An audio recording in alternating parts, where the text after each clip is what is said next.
So ever since the first episode of Nagatoro aired a few weeks back, I've seen continuously on social media, I've seen it with YouTube videos that's been recommended to me, I have seen comments, community discussions, talking about how Nagatoro is utterly trash. And in all honesty, it really just goes to show how much of a rough first impressions Nagatoro's first episode had on everyone that watched it. It is to be expected. If you have seen the first episode yourself, you could definitely say that you're constantly asking yourself the question, did Nagatoro take it too far against the senpai? I even made a video about this with my first impressions on the series, so I guess it speaks for itself.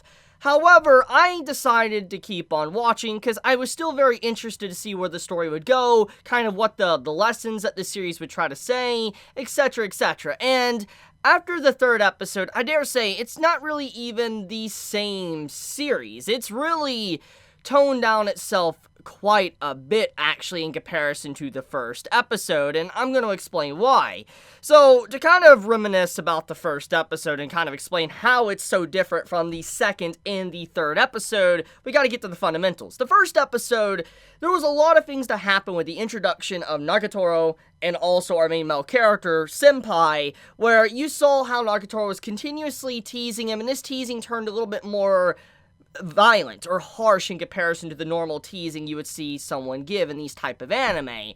And it eventually went to the point to where she accidentally shoved him into the water. He fell into the water, and, he didn't really say anything. He kind of became like a beta male, socially awkward, and then left. And you can see from that point onward, she didn't act the same way as she was doing previously in the episode. She realized that he really is someone that doesn't defend or speak up about anything, and he'll just bottle it all up inside of him. And she relatively calmed down for the rest of the first episode. But everything up to that point, she was definitely very harsh. She was someone continuously poking and prodding him to the point to where any normal individual that, would probably get very upset. Unless, once again, you're that character that is very socially awkward and doesn't know how to interact with people around them. They're very shocked and scared about communication. I talked about how I was very much like that as well, so I understand where the MC is coming from, how he doesn't direct eye contact, how he's very nervous, he's shifty trying to move around and all that, everything about it, and trying to go to a room by himself.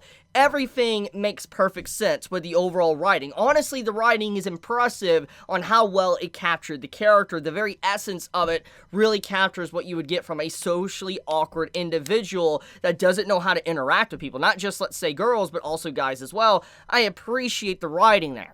But obviously, like I said, many were asking themselves, did it cross the line?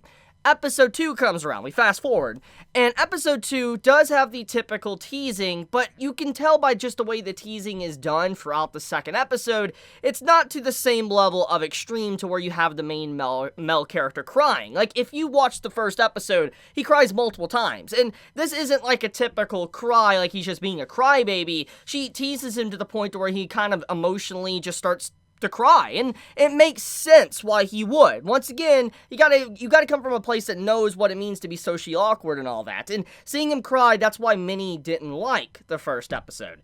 And the second episode, the main male character, doesn't come to that same point anymore. He never makes it to the point to where he breaks down emotionally and starts crying. Because when you look at what Nagatoro does to him throughout the second episode, it isn't to the same level. It's very, I guess, lighthearted, and in some areas, it's sometimes wholesome.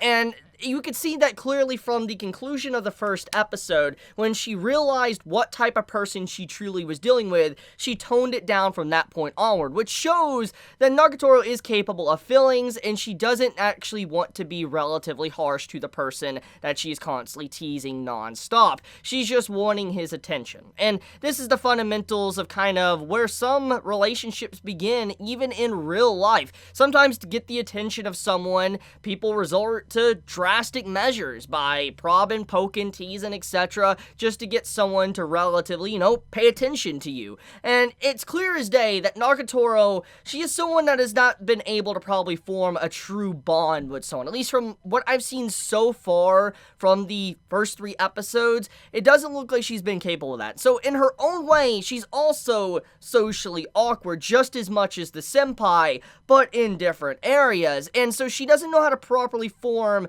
true bonds with people she really is interested in, and most likely most of the time she always shoves those people away that she truly is interested in. Kind of explains on why she acted like she did at the end of the first episode, because she's like, why aren't you back-talking me? Why aren't you saying anything? Why are you just letting me do all these awful things to you? And she kind of self-reflects. She reflects on what she's been doing, and she's like, why aren't you getting upset? And she probably realized maybe the reason why many have not stuck with her as probably a true friend is probably because of how she interacts with someone that she's actually interested in. And then, like I said, this carries over to the second episode and even the third episode, where she tones it down, and she now starting to play a little bit nicer with the senpai character. And so, I love the way the writing is showcasing this. It's not just the senpai obviously developing as a better individual and learning to kind of speak for himself, but also you see Nagatoro being able to form a relationship in a more organic way instead of being so forceful and pushy to the point to where you're like, this is just awful what you're doing. You're a horrible human being. That's basically, she's navigating away from that.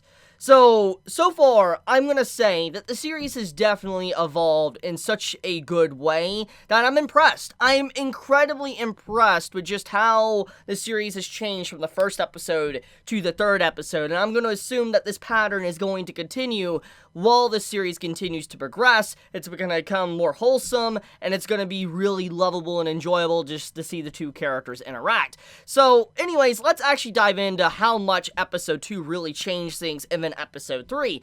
So episode 2, it has the typical teasing, like I said. You have the overall, like, ecchi type teasing, you have the fun little, mind games and stuff going on, but overall, it's relatively harmless. It was a very embarrassing, but harmless overall teasing throughout the second episode, but there was a very definitive moment in the second episode that really stood out, and that was when Nagatoro was not interacting with her senpai. She went to a restaurant with her supposed friend to be able to probably have a hookup with these two guys that were interested in her. The senpai is actually in the restaurant and Nagatoro isn't aware of it at all. And usually, one of the two would usually happen. You would have it to where Nagatoro, she would actually notice that the senpai is in the restaurant, and then her overall interaction with those around her, her supposed friends in this the meetup she's having with this other guy, it wouldn't be as organic. It would feel like she's just putting on an act, and then she's going to navigate towards senpai, there's going to be a heroic moment or something like that, or you're going to have it to where, like, it's going to lead to some drama in the future, there's going to be a misunderstanding, and then something's going to happen between the, senpai and Nagatoro. But neither of those two things actually happened. Nagatoro never found out that her senpai was there watching her, at least from what we're aware of, and she acted according to how she probably would act if she wasn't front and center in senpai's life. So let's dive into what she did. So basically, she started to talk to this guy, and he was like, oh, I love the music, it's really nice and all that, like, I like making this music, it brings out the best in soul and hip-hop and all that. He's just bragging. He's basically saying that he loves music, he loves to create art, and making music is definitely art, and he was basically kind of going along the lines of saying that. And then as he presented this music to Nagatoro for her to listen to it, you have the senpai starts to think to himself, oh, she's gonna absolutely just thrash him, she's going to destroy him, say, oh, this is awful, this is gross, etc. And basically, that's what he was thinking she was going to say. But then you see Nagatoro not acting very happy, she's not lively, she just puts down the headphones, and she's like, I don't get it. I don't really get it, and I feel like you don't really like what you're doing, like you don't care about it. And the man got obviously upset, and he just quickly hushed himself out the door, which basically shows that Nagatoro, she is very harsh. She is actually harsher to those she clearly does not really care about. And she was just straight up with the individual, and when you look at how she interacts with the senpai, she's always kind of, she's always saying it's gross, etc., but she is not always saying like it's bad or he doesn't care about something, because we have seen that he loves writing manga, he loves drawing, and she seems somewhat supportive, or at least interested in it to a certain degree. So when you actually see her say that to him, it shows that she really knows that he doesn't care. She's not on the same wavelength with him, with that guy at all. So as he left, the next guy kind of butted in. He's like, oh, don't worry about that. I kind of brought him along because he asked. But anyways, he starts to talk and all that. And Nagatoro also blows him off, basically saying, and all that, doesn't really care. And it eventually leads it to where the senpai's like, whoa, what happened here? She's acting just so different. And from us, the audience, we know what happened. Basically, she doesn't really care about other guys. She only cares about her senpai, which is obviously leading to the inevitable romance between the two. But the point, though, you can gather from that goes along with what I stated already, and that is she doesn't know how to form connection or bonds with others. It's either she's so hyped up and wanting to communicate with someone, or she is just so detached she doesn't care. We see both of those sides to her, so it's splendid writing. I really appreciate the way the writing showcased her character in the second episode. So now we navigate to the third episode. The third episode takes another step forward that I really appreciate. It kind of flips tropes on its head. And there were some tropes that was flipped in the second episode, but I wanted to mention it with the third episode. And some of these tropes is the accidental fall type cliches. So if anyone's ever, let's say, read or watched To Love Ru or any type of harem ecchi series, you know of the traditional, the guy falls down, he gets a grab of opie, and that's basically where it goes. Got the slap scene, all that type of stuff. We got the pantsuit shots, all of that. And here's the thing, okay? You obviously have some ecchi moments throughout this series. It's clear. But there is multiple major scenes to where it actually isn't him fully making a mistake. For instance, in the second episode, when he actually is interacting, it's actually Nagatoro that does the accidental grab scene. She literally grabs him, like down there, grabs him, and she doesn't mean to. She just falls down, and she gets very embarrassed. You can see by her overall reaction, she's just very embarrassed. She tries to play it off, and like everything's okay and smooth and all that. And the character, our main male character, he's not really able to tell, but obviously, in the moment, it would be very shocking, embarrassed, because, once again, socially awkward, and you see that she plays it off. But the overall trope was done to the male side, and that's nice. It's a nice little mix-up. And then the third episode kind of comes around, and we see the exact same thing again. You have it to where he moves his hand to kind of do, like, slapstick comedy, but he, does the accidental, grab scene. And basically, it carries on with the traditional, but it kind of extends upon it. But then there's also a scene with a swimsuit, and it's led you to believe throughout the way the episode is showcased at the beginning that she has this swimsuit on. But then, when there is rain coming down, and she's like, oh, everything's see-through and all that, you're under the impression, oh, she still has the swimsuit on, because right before the opening song played, she was in it. And then when he turns around, she isn't, and it's like, oh, okay, that was a really big shock. I honestly expect her to be in a swimsuit, but obviously she wasn't. She did not expect him to probably have the courage to be able to turn around and look, and it really just shocked her in that given moment. And then we also have the whole, you want to come over to my house type scene. Usually, when something like this happens, it's the guy inviting the girl over to his house. But that's not the case in this episode. Nagatoro invites him over to the house.